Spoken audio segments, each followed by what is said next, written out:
म्हजें नांव सिंथिया आल्मेडा हांव मोरजेसून येयल्या पयलीं स्वाती हांव जेजू लागीं बोगसोणें मागता म्हाका जायतीं वर्सां जालीं हें गोंयक दिवपाक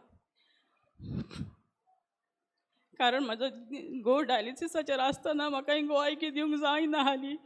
तेच्या फाटल्यान म्हाका पयऱ्यान डायलिसिसाक वयचें पडटालें म्हणून हांव जेजू लागीं बोगसोणें मागता गोंयक एक लेट जालो म्हणून हो म्हाजो चेडो प्रिन्सली आल्मेडा जेन्ना कोवीड जाल्लें आनी 15 ऑगस्टाक ताका न्हू कॅटलान उदक तापोवन बसलोलो तो वाफ घेता तेन्ना चादर तेणें वयर तकले वयल्यान चादर घेतलेलें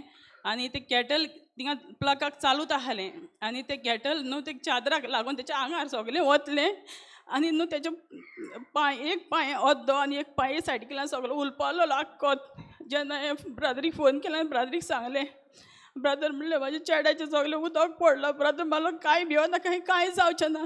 पूण ताका जेजून वाटयला हेचे फुडें तेजे सारकी प्रायवेट पार्ट तेचो वयतलो आसलो पूण ताका जेजून ताका बरो केला आनी ताका जेजून ताका इतलेंच करून ताका जेजून ताका पेकोणी फावो केलें आयज चेडो म्हाजो बरो आहा ताका लागून हांव जेजू काळजांतल्यान आर्गां दिनवास आनी वाकाणी दिता